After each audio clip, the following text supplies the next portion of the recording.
Welcome to Ramya talks official. తెలుగులో ఎన్నో super hit చిత్రాల్లో నటించి మెప్పించిన హీరోయిన్ రమ్యకృష్ణ.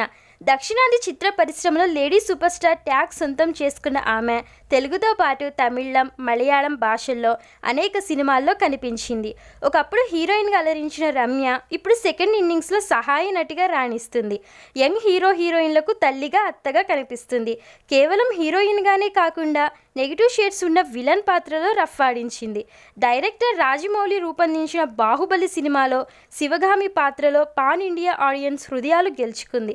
ఇదిలా ఉంటే రమ్యకృష్ణ తన సుదీర్ఘ సినీ ప్రయాణంలో ఓ నటుడికి చెల్లిగా, కూతురిగా, భార్యగా కనిపించింది. ఇంతకీ ఈ నటుడు ఎవరో తెలుసా?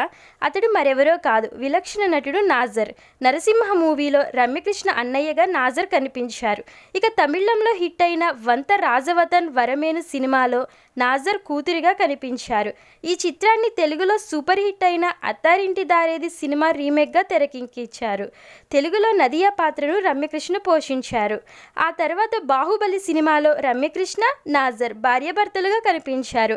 అలా ఒకే నటుడికి రమ్యకృష్ణ కూతురిగా, భార్యగా, చెల్లిగా నటించారు. ప్రస్తుతం తెలుగు, తమిళంలో రమ్య సహాయ నటిగా రాణిస్తుంది. ఈ ఇన్ఫర్మేషన్ నచ్చితే లైక్ చేయండి. మరిన్ని ఇంట్రెస్టింగ్ టాపిక్స్ కోసం రమ్య టాక్స్ అఫీషియల్ ఛానల్ని సబ్స్క్రైబ్ చేసుకోండి.